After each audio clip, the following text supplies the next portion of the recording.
This is the Well Body Podcast with your host, Renee, the place where everyday women learn how to stop running on empty, reset their energy, nourish their bodies, and feel strong again.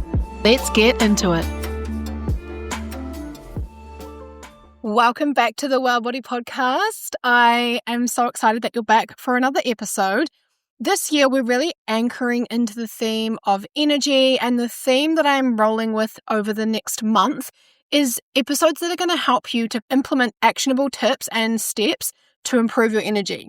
Because what's the point of eating well, training well, or even self-care if you still feel tired, flat, or you're just constantly running on fumes? And one of the biggest levers that we have for energy, whether that's mental energy, physical energy, emotional resilience, or hormonal balance, is food. We consume thousands of kilos of food every single year.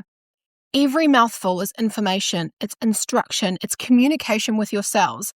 So today I want to go deep into food and energy, and specifically fiber, protein, healthy fats and carbs, and how they work in your body, why most women are actually under-eating them, and how your energy, cravings, mood, digestion, and overall health change when these foundations are in place. Let's dive in.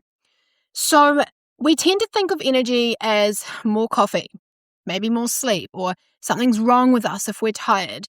And instead of thinking about the food that we're consuming, we're running to the next energy drink, taking the latest pill, taking the latest potion, taking something that's going to help improve our energy, when we forget to look at the thing that we're consuming the most, and that's food. Every single thing that you eat becomes fuel, structure, hormones, neurotransmitters, enzymes, literally the building blocks of energy.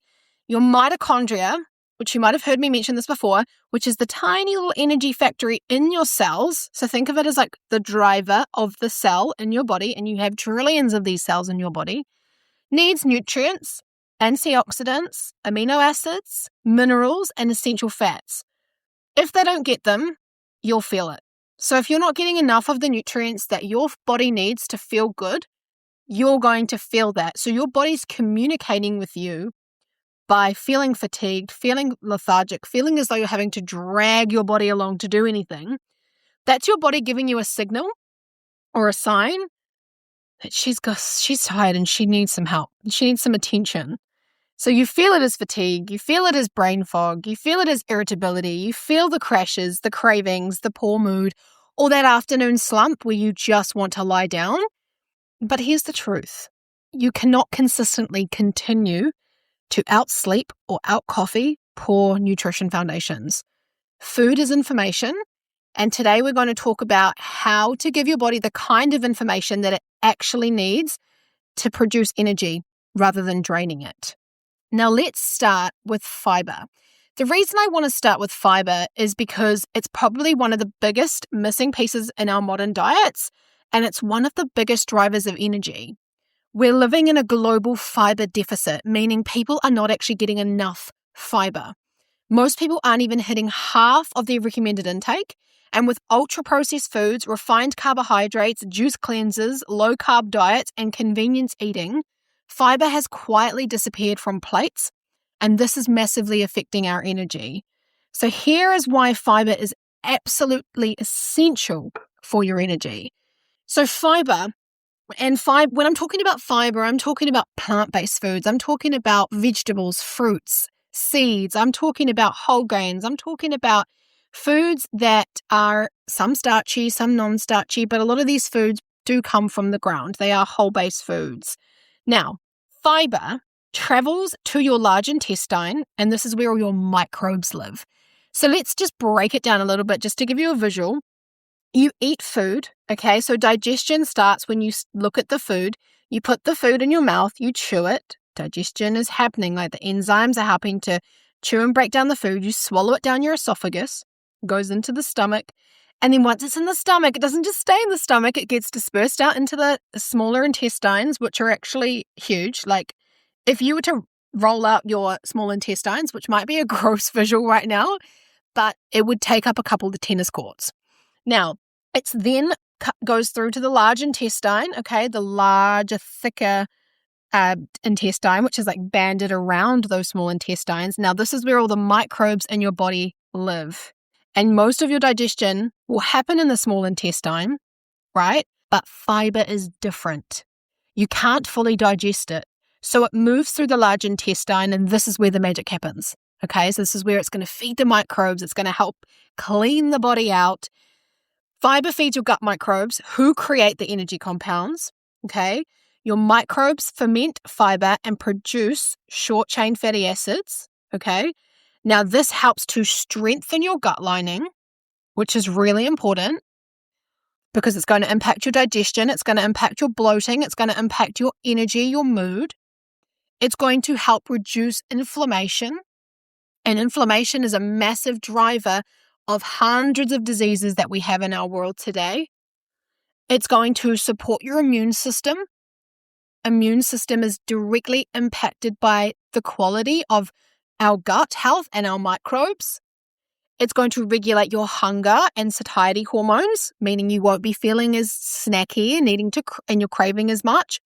And it directly influences your brain and your mood. And we have so much research and evidence to support this now, but there is still so much energy and science and work being put into understanding the gut.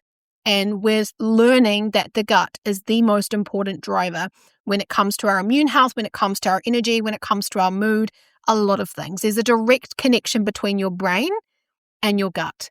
So your brain and your intestines, they're working together in unison. They're best friends. They're helping you to feel the way you feel, which is why the food we consume has a direct impact on how we feel. And 70% of your serotonin, which is your feel-good happy hormone, is made in the gut.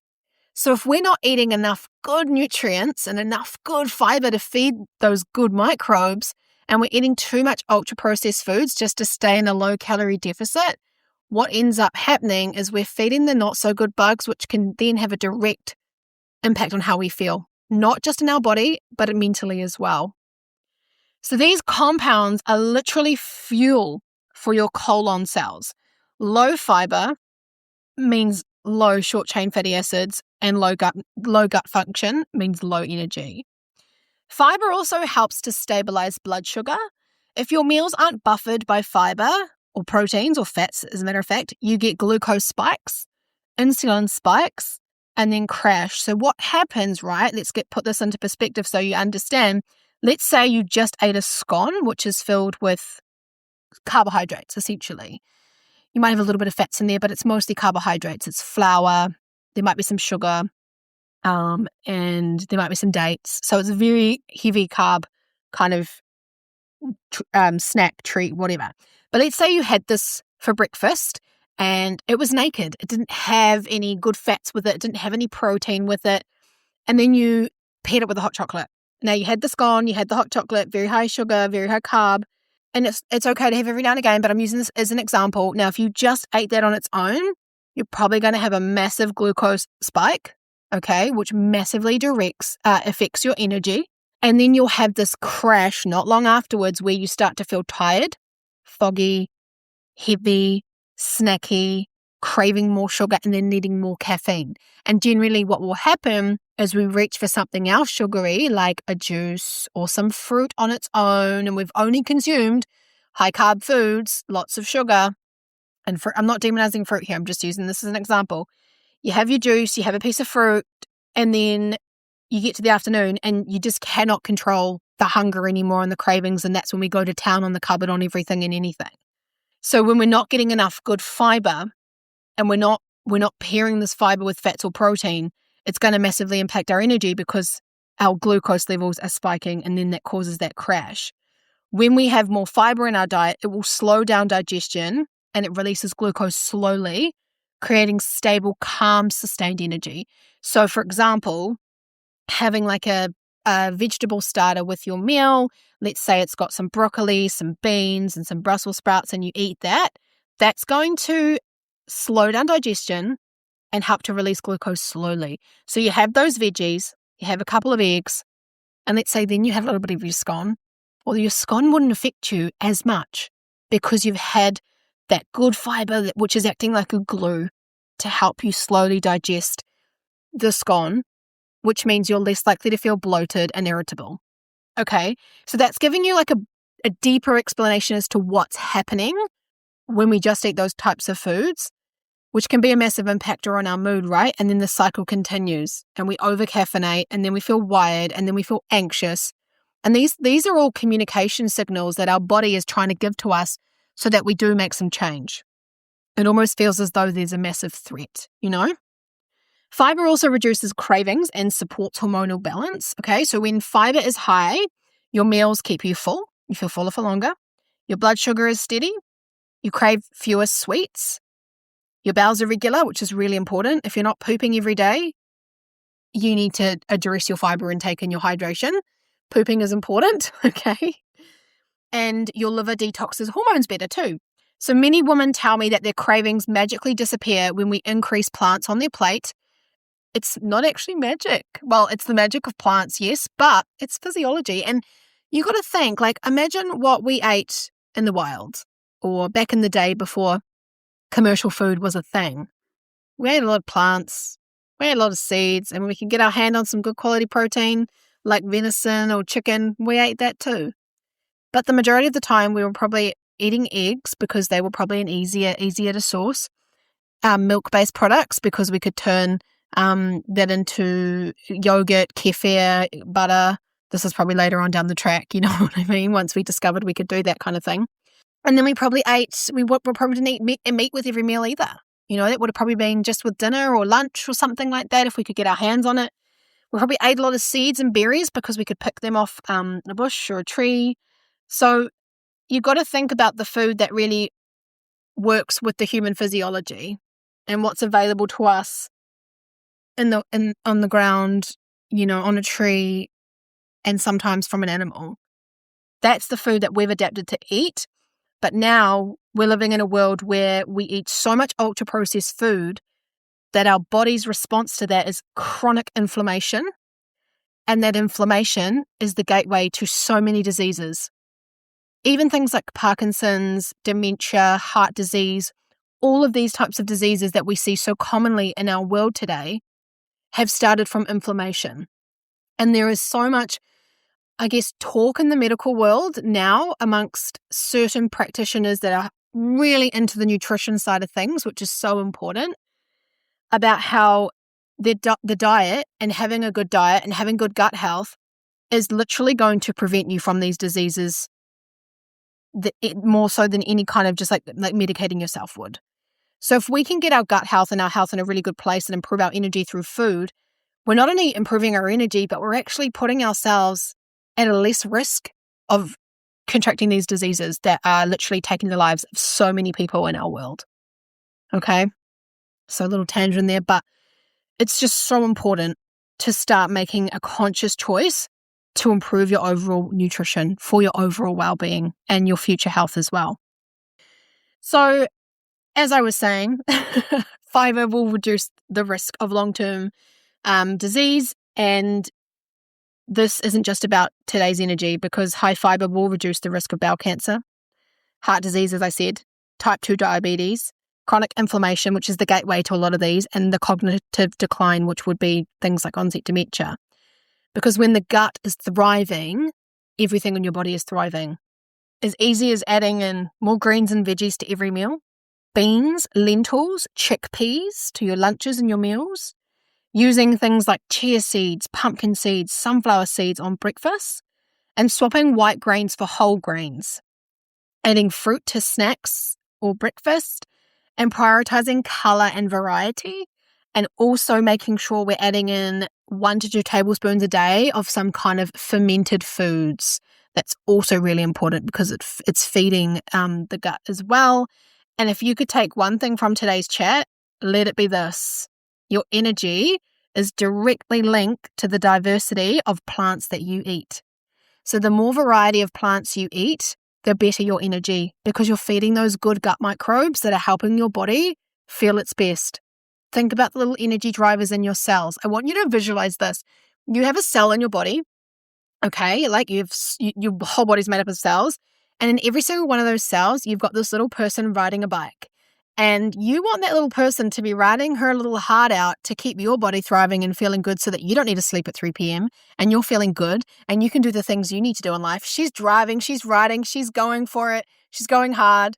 I want you to imagine that inside your little cells, and then there's trillions of those little drivers inside your body keeping her going. And in order for her to be going hardcore, she needs the good fuel, but she needs a variety of it too so that she can keep you going and keep you feeling good. What she also needs, though, is a good night's sleep to recover so that she wakes up and she feels just as good to keep riding hard. Okay, so visualize that with the food that you put into your body. So if we just put a little list of food together real quick, let's think about things like broccoli, beans, Brussels sprouts, beetroot, carrots. You've got kale, you've got spinach, you've got arugula or rocket, you've got basil, you've got all your different types of herbs and spices. Your beans like lentils, black lentils, red lentils, brown lentils, chickpeas if your body agrees with them. If they don't, then slowly introduce those beans into your diet. Slowly, okay? Sometimes too much too soon. You might feel really gassy. Your body takes a little while to adjust. That is okay. It's normal as long as it's not causing you chronic discomfort. Your body's just adjusting. Make sure you hydrate as well if you're increasing your fiber. Really important. Don't just drink 500 mils of water a day if that's what you've been doing, and then go and increase your fiber because you'll know about it, okay? Remember, anything that you start to introduce into your body might take a little while to adjust, and that's okay. And when it comes to prioritizing color, I want you to think about eating the rainbow. So how can you have an array of different veggies and different types of fruits and seeds and herbs and spices on your plate that are colorful and make your plate look so beautiful that you want to take a photo of it, put on Instagram? Okay, so there's the importance of fiber for your energy. Now we're going to move on to protein because energy is built at a cellular level, right? And protein isn't just for muscles or bodybuilders. Protein equals amino acids, and amino acids build your enzymes, your hormones, your neurotransmitters, your immune cells, your muscle tissue, and your metabolic rate. Okay, so there's a massive reason as to why we need to eat enough protein. And when it comes to protein, you have 9 essential amino acids that you need to get from food, okay? And if you're under eating protein, and many women are, you'll feel flat, weaker, hungrier, crashy between meals, less motivated, and less mentally sharp. So I always think about, like, if I'm eating some fruit, for example, I want to dress that with some protein so that I don't get that crash and so that I'm enjoying some yummy fruit, but I'm also having the protein like Greek yogurt or something like that and good fats from a teaspoon of chia seeds mixed through to help dress those carbohydrates. The protein is going to actually help my body to process that so much better. Now, protein is going to help slow digestion and stabilize your blood sugar. When you anchor your meals with protein, you avoid crashes, you're going to feel fuller for longer, you're going to reduce cravings and have steadier energy. Protein supports muscle, better glucose control. Okay, your muscle tissues act like a sponge for glucose. The more muscle, the better energy, better insulin sensitivity, and fewer crashes. Protein also builds your mood chemicals like dopamine. You've probably heard that word used a lot, but dopamine, serotonin, which we've mentioned as well, and GABA. They require amino acids to be made, and to get those amino acids, you need to consume protein, okay, which is what protein is made up of, is all those amino acids. Low protein means low neurotransmitter production, which equals low motivation and low mood. So you can see the trend here about how food is essential when it comes to our energy. So if we think about practical protein anchors, let's think about breakfast especially, and you build it around protein. So you can build your breakfast around Greek yogurt, eggs, cottage cheese, tofu or tempeh, beans or lentils, quality whey or plant protein if you're in a rush and you need that. Okay, these are great ways to start your day. And starting your day at each meal, I really want you to kind of ask yourself, where's my protein coming from? Am I just grabbing a quick protein bar and going on the run? Or am I creating a nourishing, savory, high protein, high fiber with some good fats meal that is going to help me to thrive and feel my best? If you can start your day with a solid breakfast, you're setting yourself up with the good foundations to start your day and carry on that way, okay? And ideally, you want your breakfast to be satisfying and filling, and it keeps you full for at least 3 to 4 hours. That's when you know you've hit the mark on A, your portion and how much you need, and B, hopefully knowing that you're getting enough good fats, protein and fiber. And it's not just you trying to be quote unquote disciplined, keeping yourself going until lunch and you're just running on a juice. Okay. There's only so long your body can cope doing that before you, let's say, quote unquote, rebel and binge. Okay. So anchor your day with a good breakfast. Now, moving on to the healthy fats, because fats are also really important, and fats fuel hormones and nervous system energy. So healthy fats are your slow burn fuel, your hormone builders, and they're also essential for your brain function. So we need fats for, again, stabilizing blood sugar. See the trends here. We also need some good fats to help our bodies absorb certain vitamins, specifically, if you're interested, vitamins A, D, E, and K. We also need good fats for producing hormones, protecting your nervous system, supporting your brain, and reducing inflammation. So for years, people thought that fat meant eating fat was a direct correlation between heart disease and high cholesterol, but we know that good fats actually help reduce inflammation. So enough with the low fat, not eating any fat because it's not serving your body's needs. You actually need good fats, okay? When your fats are too low, as a matter of fact, you'll actually start to feel really hungry soon after meals. Anxiety can be a direct reason as to what is you're feeling anxious because you're not getting enough good fats. Feeling wired and tired as well. Feeling hormonally off. You're having some issues throughout your menstrual cycle. Constant brain fog and just always feeling exhausted.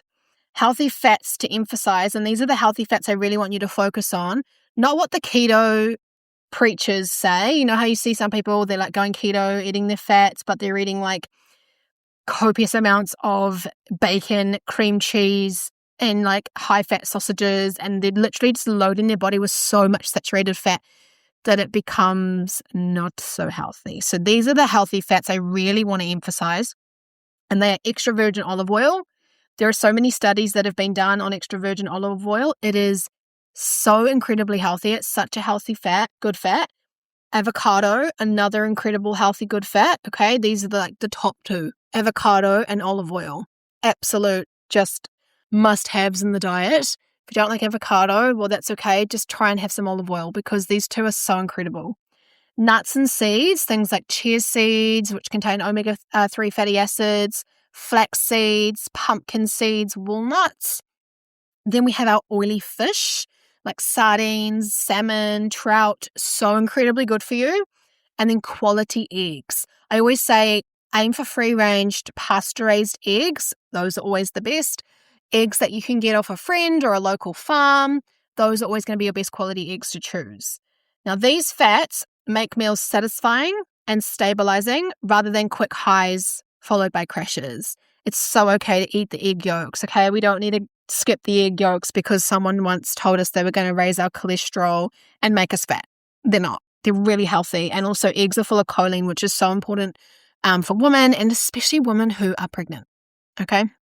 So eat your eggs and eat the whole egg. Now, bringing it all together, how to build an energy-focused plate. Let's give you some actionable tips right now. A simple formula for sustained energy is number one, fiber from plants. So veg, fruit, whole grains, beans, legumes, nuts, seeds. Your fruit, your veg, your whole grains, and your beans and your legumes also count as carbohydrates, which are really important for energy as well. Protein, which is an anchor. So think about things like quality meat that is ideally free range, and you kind of know a little bit about the farm and you're not just buying a whole lot of processed meats because those are not going to be great for you. We want good quality meat if we're eating meat. We want good fish. It's even better if someone's caught it for you. How amazing when you get given a big thing of fish because someone's been fishing. I think that's the best way to receive fish. Eggs, some dairy, lentils, tofu, and beans. Okay, this is your anchor. Then your healthy fats to stabilize. So your avocado, your olive oil, nuts, seeds, oily fish. And then carbohydrates. And we want to think about whole food-based carbohydrates first, such as kumara, or if you're not from New Zealand, sweet potato, but we call it kumara because that is the Māori word for sweet potato here. And we have a real special sweet potato over here, which is purple. So this is our kind of like traditional sweet potato. Potatoes, pumpkin, oats, rice, quinoa, whole grains. Those are all your carbohydrates that are really important and to anchor into your plate as well. Then I really want you to remember that you don't need rigid rules. You don't need perfection, but you do need these foundations consistently if you want real sustainable energy. So when you're creating a meal, I really want you to think about these foundations of building your plate, okay? Because this is what's really going to make a difference in your life and your energy. So, simple takeaways for this week. Add 1 extra plant to every single meal this week. That is your goal. A handful of greens, a sprinkle of seeds, an extra piece of fruit with some yogurt, some beans. Small habits equal big changes in energy. Don't just have chicken and leaves every night for dinner. You need to have a variety of fiber, okay? Have a protein anchor at breakfast. Notice how different your morning and early afternoon feel when you do this. And then upgrade 1 snack. So swap an ultra-processed snack to something with fiber, protein, and fats. So yogurt and seeds, hummus and veg, apple and nuts. These little micro shifts will actually make a massive difference and change to your energy straight away. Within the first 3 days, you'll notice a little difference just by starting to implement these tools.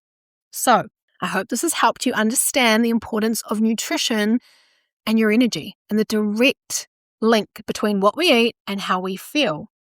Thank you so much for listening to this episode of the Well Body Podcast. I hope this gives you a new way to see your food, not as rules, not as restriction, not as being quote unquote good, but as fuel for your energy, mood, and life. If this episode supported you, please share it with someone who's always tired or leave me a review. It really helps this little podcast reach more women who need to hear this message. And if you want support putting this into practice, all my programs and resources are in the show notes below, there to help you, as well as lots of helpful free resources at www.beyondthebody.co. Thank you so much for listening, and I look forward to seeing you in our next episode of the Energy Series. Thanks for listening to the Well Body Podcast. If you enjoyed this episode, please leave me a review or share it with someone who needs to hear it. You can find more support, resources, and information on my website at www.beyondthebody.co. Until next time, I look forward to having you in the next episode.